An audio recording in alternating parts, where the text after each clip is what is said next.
Stock, ladies and gentlemen, today is October the 14th, 2020 this time, not 2012. That's what I said last time. This time as my intro up. So, ladies and gentlemen, we have some Impact Wrestling and a lot of things that are happening on Bound for Glory. Because, ladies and gentlemen, 3 matches got added for Bound for Glory. One, we got almost said Bobby Lashley, but no, we got Moosey will be versing EC3 in a different location. Well, they did fight on last night on a bridge, so maybe it would be a bridge. I don't know. They said it has to be closed doors, so I don't think there's a door for the bridge. Is there a door? Is there a troll under that bridge? I don't know. But, ladies and gentlemen, then we have Ken Shamrock will be versing Eddie Edwards at Bound for Glory. I really don't care about that match. And then we had the Call Your Shot Gauntlet match, or Battle Royal, whatever you want to call it. It's Call Your Shot Gauntlet. That means you could go for, I think it's every title you want to go for. I think it's an opportunity to any title that you want to go for. But ladies and gentlemen, we heard that Heath will be in that gauntlet match, and Rhino, but we heard that if Heath wins, he gets a contract. He will be his contract. He will have his contract if he wins. But after Heath left, when he was done talking to Rhino, because Rhino made some strings happen to put him in this match, and then he left, and then we saw Scott D'Amore says, when are you going to tell him the other half of the deal? And that is Rhino, if none of them win, if he or Rhino doesn't win, Rhino's contract is going to be gone as well. We had 2 big segments on Impact Wrestling this week. We found out Rich Swann's updates for Bound for Glory.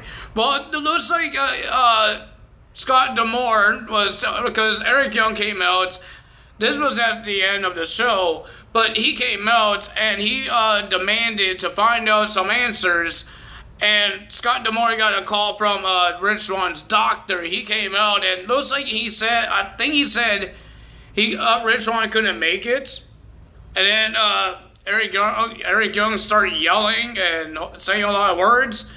And Scott D'Amore didn't want to listen to him, so he looked away, and Scott D'Amore, he said, you look at me when I'm talking to you.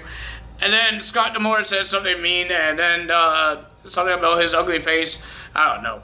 I forgot what he said. But Eric Young got mad. He grabbed Scott D'Amore and shoves him into the corner, and then starts stomping on him and doing a submission. I think it was a heel hook. And then here comes Rich Swann to take out Eric Young. And then we got the EC3 and Moose thing. That was the end of the show. So, ladies and gentlemen, let's talk about that as well. We have Moose, and Moose still can't believe it. He talked to Scott D'Amore that he has a match with EC3. And Scott D'Amore says, yes, I can't believe either. You're going to be versing a guy that's not contracted here, doesn't work at Impact Wrestling, and a title that you did not even win. It's so weird. So Moose knows he has a match with EC3. At the end, he found out where to find EC3, and he found him. And it was on the bridge that he was on last week, and they brawled. I think Moose was wearing his swimsuit when he was fighting EC3. EC3 took down Moose once, and then he was about to walk away with the TNA World Heavyweight Championship until Moose came back and knocked EC3 on the ground, start punching him in the face multiple times, and you could see blood on his hand, and EC3 is busted open, and Moose walked away with a TNA World Heavyweight Championship. Well, I might keep on saying TNT Championship. Well, ladies and gentlemen, let's get to the matches now. We have Rosemary and Taya Valkyrie will be versing Tasha Steelz, and Kira Hogan versus Havoc and Nevaeh in a triple threat knockouts tag team match. Pretty decent match. I enjoyed it, but the winner of that match was Rosemary and Taya Valkyrie. We have Crazy Steve versus Fallah Bahh, because Crazy Steve knows that Fallah Bahh has the big wad of cash that he stole from Hernandez while Hernandez was in the shower. And the wedding party guys wants to know, did Fallah Bahh get the money? He said, no, I guess he wants to be selfish and use the money for himself. And Crazy Steve says, don't you have something to tell everybody? To come clean? And he says, I do have something to come clean. I see you in the ring tonight. So it will be Fallah Bahh versus Crazy Steve, and Crazy Steve tried to get to the money because it was under the shirt of Fallah Bahh, and he tried to do this weird dance. Crazy Steve tried to make Fallah Bahh take his shirt off to show the money. He didn't do it. And the winner of that match was Crazy Steve, getting the win over Fallah Bahh. But Fallah Bahh still doesn't want to get rid of that money. Then we had a 10-man tag team match to whoever wins, what team wins, will go to next week to fight for the last entrance of the gauntlet match, number 20. And whoever gets pinned will have to be number 1. I have a feeling because Rhino and Heath Slater, his contract is on the line. One of them is going to be number 1, and one of them is going to be number 2. I don't think they're going to be number 20. I think Heath is going to be number 1 to make it hard for him to get his contract. And I don't think Heath knows yet about Rhino's deal that if he loses, he has to leave. So we don't know. But ladies and gentlemen, these are the guys, and I don't know why the tag teams got to change in this match. But we got Heath teaming up with Rhino, Alicia Edwards. I guess the knockouts will be in this gauntlet match as well. Cousin Jake and Hernandez versus Tommy Dreamer, Brian Myers, Tennille Dashwood, Johnny Swinger, and Cody Deaner. Why is Cody Deaner and Jake Deaner fighting each other? It was a pretty decent match. We had some rivalries attacking each other and all that stuff, like Brian Myers and Tommy Dreamer. But it was a pretty decent match. Cody told on Cousin Jake's partner, Hernandez, for cheating by hitting his partner that's supposed to be in this match. I believe it was Tommy Dreamer guy kicking in the back while Hernandez was on the when he was going over the running to the ropes, and he got hit in the back by Hernandez while he's not legal in the match. So Cody Deaner told the ref and Cousin Jake, your partner's cheating. And then I guess Cousin Jake wanted disqualified the team because he cheated. And then he tagged in Hernandez and the match continued. Pretty decent match, but the winner of that match with with Johnny Swinger trying to be Mr. Tough Guy, Brian Myers was about to win it to take out Heath. But, ladies and gentlemen, Johnny Swinger tagged himself in. And then, ladies and gentlemen, he looked like a zigzag that Dolph Ziggler does.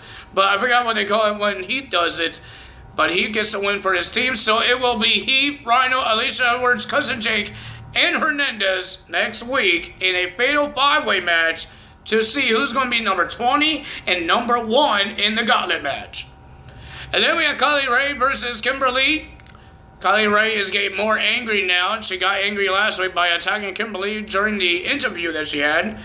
Because Kimberly was talking about Susie and her broken arm. Susie has a broken arm on Victory Road. That's why she was not accompanied by Susie, because Susie got her arm. I have a feeling that Su Yung is making a return on Bound for Glory. Oh, great. Creepy. It's like watching The Fiend again. But ladies and gentlemen, we have Kylie Rae. It was a pretty decent match. She beat Kimberly with a submission. And then we have Deonna Purrazzo to attack Kylie Rae until Kylie Rae did the super kick onto Deonna Purrazzo. She ran away, and that's happened there.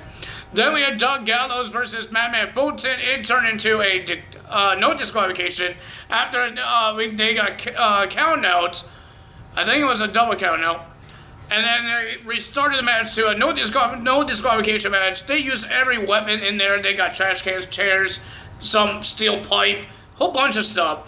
But the winner of that match, even the beer can got used. But the winner of that match with a double choke slam, a two-handed choke slam onto chairs, Doug Gallows gets the win. Good job for Doug Gallows getting the big win here. But ladies and gentlemen, that's the end of Impact Wrestling. We got some segments, but not really big ones like the last two that we had. But ladies and gentlemen, Bound for Glory is coming up. But if you guys did hear the rumors that WWE expanded their rental of the Amway Center, so we get the Thunderdome on November, and that means Survivor Series will be in the Thunderdome. I'm happy for that because Survivor Series is one of the big shows, just like Money in the Bank, SummerSlam, Survivor Series, Royal Rumble, and WrestleMania. Those are the big ones, and they should be in a big arena with fans. I know it's when I'm saying fans, I meant computer fans. So yeah, that's what I meant. But at least Survivor Series will be in the Thunderdome. That's a good news because I like Survivor Series. I like the Raw versus SmackDown and now versus NXT. Let's see what happens there. Ladies and gentlemen, if you guys enjoyed this video, hit the like button, leave a comment below, hit that subscribe button, hit that notification bell, and I will see you guys tonight for AEW results this time. That's all for me today. Tyler's out. Bye.